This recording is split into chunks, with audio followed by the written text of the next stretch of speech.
to attack the group in this room. You can see it starts off a chain reaction with all the other objects that are in the room here. So physics objects change the face of the battlefield, and they can also use them as weapons too, as you see right here, that guy throwing one at me. So the combat here is never same in fight because of all the movement in the environment and the physics objects. And if you'll notice down at the bottom, Jens has a bunch of gadgets at his disposal. These are his powers, his superpowers. So walk us through some of those. So here I'm a gadget guy, like you said. I'm going to actually activate this sticky bomb here, which is going to stick on this guy and knock him up into the air. I've got these cool things like the implosion grenade, which pulls everything toward it, crunching everything together. And I can use that in combination with my actual weapon moves here as well, my combos. So weapon, check. Superpowers, physics, superpowers, check.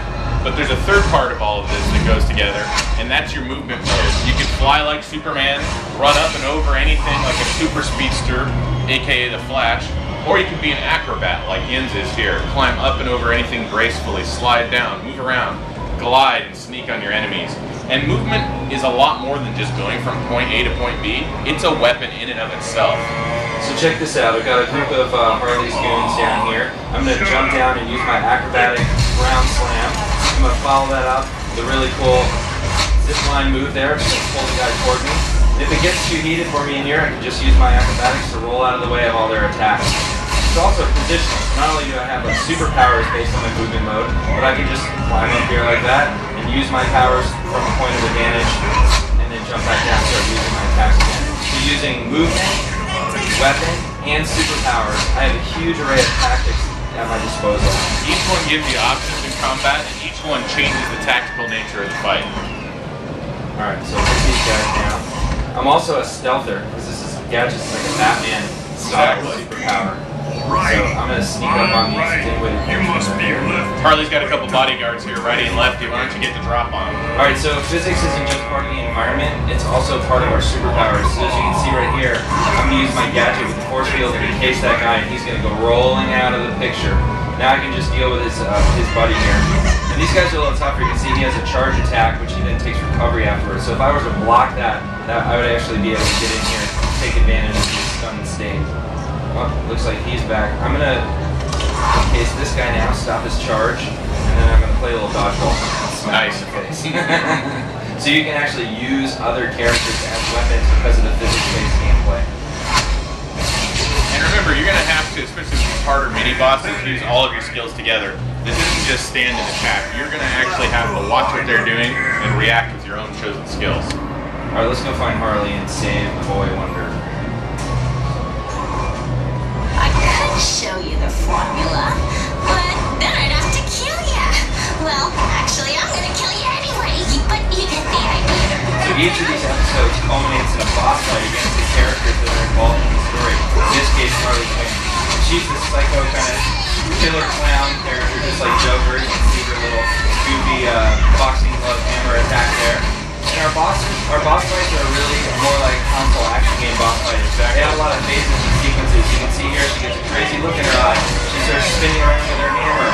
She's hitting frenzy total life because she's Harley Quinn and she's crazy. But I can get in behind her if I want. Gotta be careful she doesn't double back on direction. Or I can wait for her to keep it ranged. Kind of wait for her to get tired out. At some point she's gonna get dizzy here. And the different enemies you face are sort of a measure of your progress, right?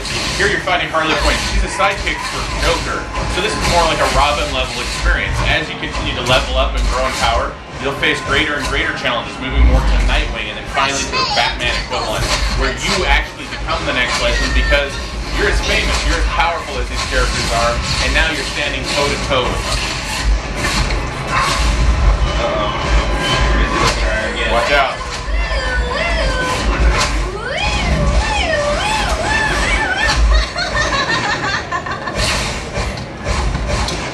Nice. I should be able to get her when she gets dizzy again. She's working you, man. There she goes. There we go. And Luke, look at that. That's right. So whenever you defeat these challenges in the game, you're going to get some items. In this case, I got some rare loot. Harley Sinister Masquerade. That's right. So let's take a look at it. Alright. So in DC Universe Online, these items enhance your performance of your character. So I can put this on, and we allow you to choose whether or not it's going to affect the look of your character. I'm going to say yes, so you can see what happens when I actually put this hat on. Nice, that's a little bit less than legendary, dude. I gotta tell you, I'm not feeling it. It's Harley's hat. That's pretty cool. I But know. it doesn't quite fit my Batman fantasy.